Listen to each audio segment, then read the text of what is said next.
Hi students, welcome to Anu educational studies. 9ನೇ ತರಗತಿ ಗಣಿತ ಭಾಗ 2 ಅಧ್ಯಾಯ 9 ವೃತ್ತಗಳು.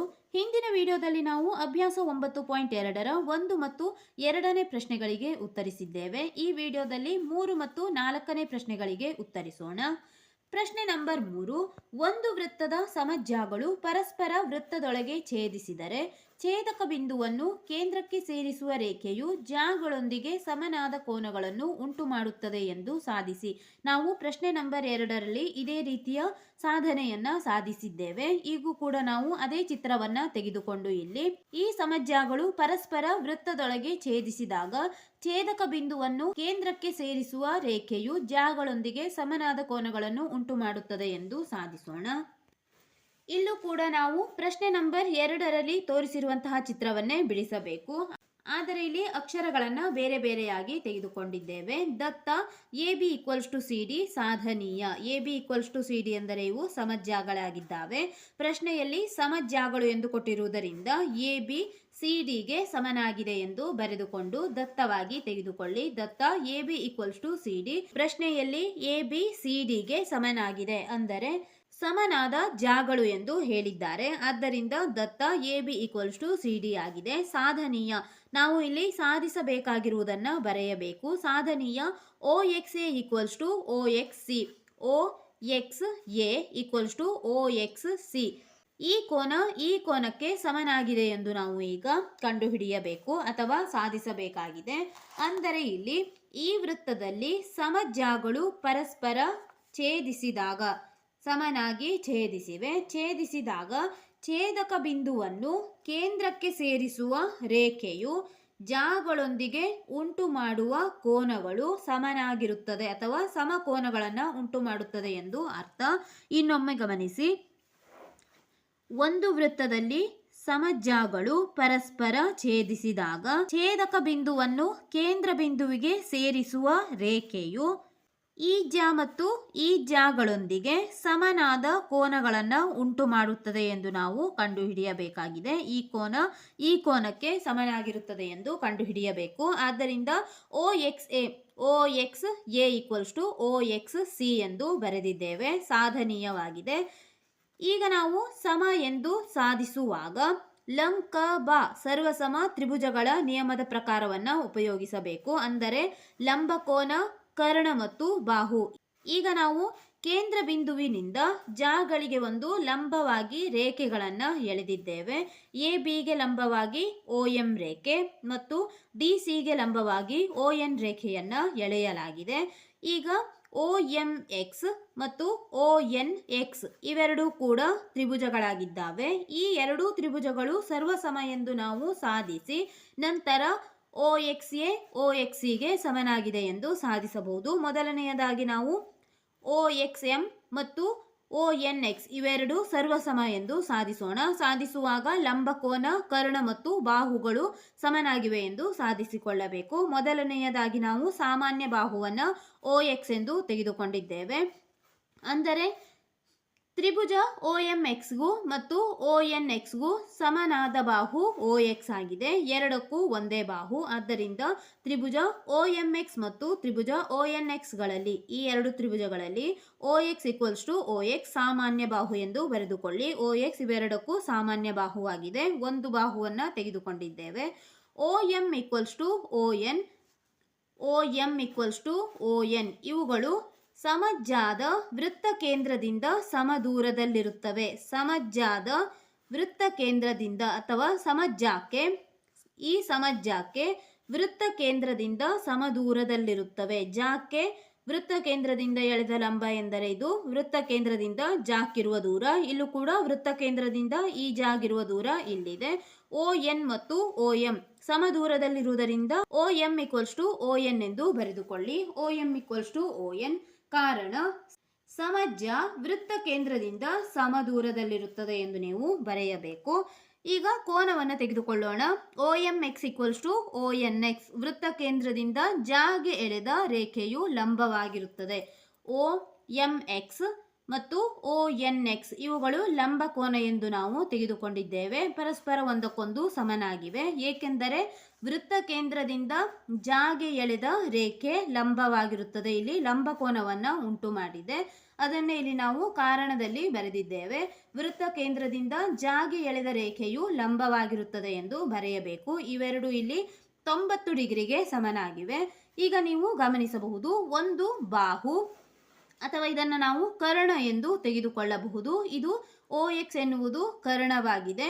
ಈ ಚತುರ್ಭುಜಕ್ಕೆ ಕರ್ಣ ಎಂದು ತೆಗೆದುಕೊಳ್ಳಬಹುದು. ಇದು ಕರ್ಣ ಎಂದು ತೆಗೆದುಕೊಂಡಾಗ OX ಕರ್ಣ, OM ಮತ್ತು ONಗಳು ಬಾಹು, ಕರ್ಣ ಬಾಹು 90 ಡಿಗ್ರಿ ಕೋನ ಎಂದು ನಾವು ಬರೆದಿದ್ದೇವೆ. ಮತ್ತು ಕೋನ ಅಂದರೆ ಈಗ ನಾವು ಲಂಬ ಕೋನ ಕರ್ಣ ಬಾಹು, ಲಂಬ ಕೋನ ಕರ್ಣ ಬಾಹು ಸರ್ವಸಮ ತ್ರಿಭುಜಗಳ ಪ್ರಕಾರ ಅಥವಾ ಸರ್ವಸಮ ತ್ರಿಭುಜಗಳ ನಿಯಮದ ಪ್ರಕಾರ ಈಗ ಈ ಎರಡು ತ್ರಿಭುಜಗಳು ಸರ್ವಸಮ ಎಂದು ನಾವು ಸಾಧಿಸಿದಂತಾಗಿದೆ.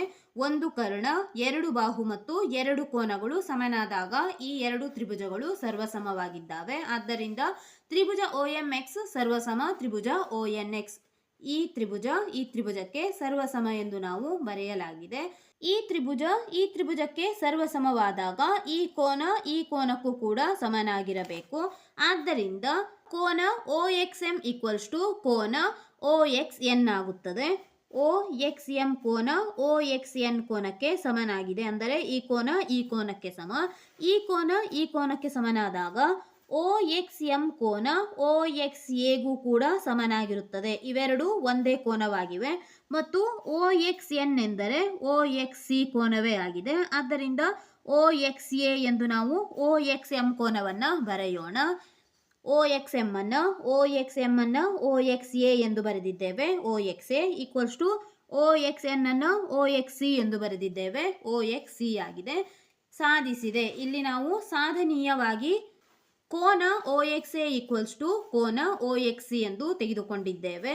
ಈ ಕೋನಕ್ಕೆ ಈ ಕೋನ ಸಮ ಎಂದು ನಾವು ಸಾಧಿಸಬೇಕಾಗಿತ್ತು. ಇಲ್ಲಿ ಸಾಧಿಸಿದ್ದೇವೆ. ಕೋನ OXA ಕೋನ OXC ಸಾಧಿಸಿದೆ ಎಂದು ಬರೆದುಕೊಳ್ಳಿ.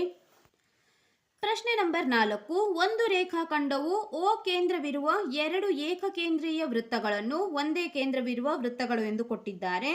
ABC ಮತ್ತು Dಗಳಲ್ಲಿ ಛೇದಿಸಿದರೆ AB CD ಎಂದು ಸಾಧಿಸಿ. ಇಲ್ಲಿ ನೀವು ಚಿತ್ರವನ್ನು ಗಮನಿಸಿ. ಒಂದು ಚಿಕ್ಕ ವೃತ್ತ, ಇನ್ನೊಂದು ದೊಡ್ಡ ವೃತ್ತವನ್ನು ಕೊಟ್ಟಿದ್ದಾರೆ. ಇವೆರಡಕ್ಕೂ ಕೂಡ ವೃತ್ತ ಕೇಂದ್ರ ಒಂದೇ ಆಗಿದೆ. ಈ ರೀತಿಯಾಗಿ ಎರಡು ವೃತ್ತಗಳನ್ನು ಒಂದು ಛೇದಕವು ಈ ರೀತಿಯಾಗಿ ಛೇದಿಸಿದಾಗ ABCD ಎಂದು 4 ಬಿಂದುಗಳನ್ನು ಉಂಟು ಮಾಡಿದೆ. ಈಗ ABCDಗೆ ಸಮ ಎಂದು ನಾವು ಬರೆಯಬೇಕು, ಅಂದರೆ ಸಾಧಿಸಬೇಕಾಗಿದೆ.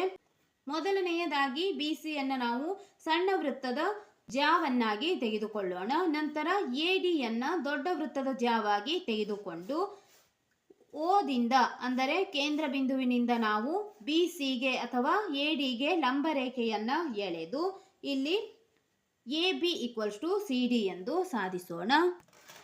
ಸಾಧನೀಯ AB CD, ABಗೆ CD ಸಮನಾಗಿದೆ ಎಂದು ನಾವು ಬರೆದುಕೊಳ್ಳಬೇಕು. ರಚನೆ: ವೃತ್ತ ಕೇಂದ್ರದಿಂದ ಜಾಗೆ ಲಂಬ ಎಳೆಯಿರಿ. ಈ ವೃತ್ತ ಕೇಂದ್ರದಿಂದ ಜಾಗೆ ಒಂದು ನೀವು ಲಂಬವನ್ನು ಎಳೆಯಬೇಕು. ಇಲ್ಲಿ BC ಈ ಚಿಕ್ಕ ವೃತ್ತದ ಜಾ ಆಗಿದೆ, AD ದೊಡ್ಡ ವೃತ್ತದ ಜಾ ಆಗಿದೆ. ಓದಿಂದ Mಗೆ ಒಂದು ಲಂಬವನ್ನು ಎಳೆದಿದ್ದೇವೆ. ವೃತ್ತ ಕೇಂದ್ರದಿಂದ ಜಾಗೆ ಒಂದು ಲಂಬವನ್ನು ಎಳೆಯಿರಿ ಎಂದು ರಚನೆ ಎಂದು ಬರೆದುಕೊಳ್ಳಿ. ಈಗ BM MC, BM MCಗೆ ಸಮನಾಗಿದೆ ಎಂದು ಬರೆದಿದ್ದೇವೆ. ಕಾರಣ ವೃತ್ತ ಕೇಂದ್ರದಿಂದ ಜಾಕ್ಕೆ ಎಳೆದ ಲಂಬವು ಜಾವನ್ನು ಅರ್ಧಿಸುತ್ತದೆ. ಈ ಜಾಕ್ಕೆ ವೃತ್ತ ಕೇಂದ್ರದಿಂದ ನಾವು ಒಂದು ಲಂಬವನ್ನು ಎಳೆದಾಗ ಈ ಲಂಬವು ಜಾವನ್ನು ಅರ್ಧಿಸುತ್ತದೆ. ಅಂದರೆ ಈ ಭಾಗ ಈ ಭಾಗಕ್ಕೆ ಸಮನಾಗಿರುತ್ತದೆ ಎಂದು ಅರ್ಥ. ಆದ್ದರಿಂದ BM MC ಆಗಿದೆ. BM MC ಹೇಳಿಕೆ 1 ಎಂದು ತೆಗೆದುಕೊಳ್ಳಿ. ಈಗ AM MD, AM MDಗೆ ಸಮನಾಗಿದೆ ಎಂದು ಬರೆಯಲಾಗಿದೆ. ಏಕೆಂದರೆ ಈಗ ನಾವು AD ಅನ್ನ ಜಾ ಎಂದು ತೆಗೆದುಕೊಳ್ಳಬೇಕು.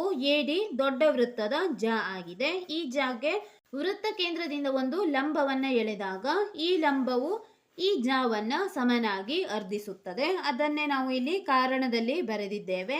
AM MD ಕಾರಣ ವೃತ್ತ ಕೇಂದ್ರದಿಂದ ಜಾಕ್ಕೆ ಎಳೆದ ಲಂಬವು ಜಾವನ್ನು ಅರ್ಧಿಸುತ್ತದೆ. ಇಲ್ಲಿ ಸಮನಾಗಿ ಅರ್ಧಿಸಿದೆ, ಈ ಭಾಗಕ್ಕೆ ಸಮನಾಗಿದೆ ಎಂದು ಬರೆಯಬೇಕು. ಇಲ್ಲಿ ಎ ಡಿ ಜಾ ಆಗಿದೆ ಎಂದು ಬರೆಯಿರಿ. ಮೇಲೆ ಇಲ್ಲಿ ಬಿ ಸಿ ಜಾ ಆಗಿದೆ ಎಂದು ಬರೆದುಕೊಳ್ಳಬೇಕು. ಇಲ್ಲಿ ಎ ಡಿ ಜಾ ಆಗಿದೆ. ಆದ್ದರಿಂದ ಇದನ್ನೇ ಇನ್ನೊಮ್ಮೆ ಬರೆದುಕೊಳ್ಳಿ. A M equals to M D ಹೇಳಿಕೆ 2. ಈಗ ನಾವು ಹೇಳಿಕೆ 2ರಲ್ಲಿ ಹೇಳಿಕೆ 1 ಕಳೆಯೋಣ. 2 - 1 ಹೇಳಿಕೆ 2ರಲ್ಲಿ ಹೇಳಿಕೆ 1 ಕಳೆದಾಗ 2 - 1 ಮಾಡಿದಾಗ A M minus B M equals to M D minus M C. A M ನಿಂದ ಬಿ ಎಂ ಅನ್ನು ಕಳೆಯಿರಿ ಮತ್ತು ಎಂ ಡಿ ಇಂದ ಎಂ ಸಿ ಅನ್ನು ಕಳೆಯಿರಿ. 2ರಲ್ಲಿ 1 ಕಳೆದಿದ್ದೇವೆ, ಇಲ್ಲೂ ಕೂಡ 2ನೇಯದರಲ್ಲಿ 1 ಕಳೆಯಲಾಗಿದೆ. A M minus B M, A M ಅಲ್ಲಿ ಬಿ ಎಂ ಅನ್ನು ಕಳೆದಾಗ ಎ ಬಿ ಉಳಿದಿದೆ, ಎ ಬಿ. ಎಂ ಡಿ ಯಲ್ಲಿ ಎಂ ಸಿ ಅನ್ನು ಕಳೆಯಿರಿ. ಎಂ ಡಿ ಯಲ್ಲಿ ಎಂ ಸಿ ಕಳೆದಾಗ ಸಿ ಡಿ ಉಳಿಯಿತು, ಸಿ ಡಿ. ಇಲ್ಲಿ ನೀವು ಗಮನಿಸಿ A B equals to C D ಆಗಿದೆ. ಸಾಧನೀಯ ಎ ಬಿ ಮತ್ತು ಸಿ ಡಿ, ಇಲ್ಲಿ ಸಾಧಿಸುವುದನ್ನು ಕೂಡ ಎ ಬಿಯು ಸಿ ಡಿಗೆ ಸಮನಾಗಿದೆ ಎಂದು ಸಾಧಿಸಲು ಹೇಳಲಾಗಿದೆ. ಇಲ್ಲಿ ನಾವು ಈಗ A B equals to C D ಎಂದು ಸಾಧಿಸಿದೆ ಎಂದು ಬರೆದುಕೊಳ್ಳಿ. ಈ ವಿಡಿಯೋದಲ್ಲಿ ನಾವು ಅಭ್ಯಾಸ 9.2ರ 3 ಮತ್ತು 4ನೇ ಪ್ರಶ್ನೆಗಳಿಗೆ ಉತ್ತರಿಸಿದ್ದೇವೆ. ಮುಂದಿನ ವಿಡಿಯೋದಲ್ಲಿ 5 ಮತ್ತು 6ನೇ ಪ್ರಶ್ನೆಗಳಿಗೆ ಉತ್ತರಿಸೋಣ.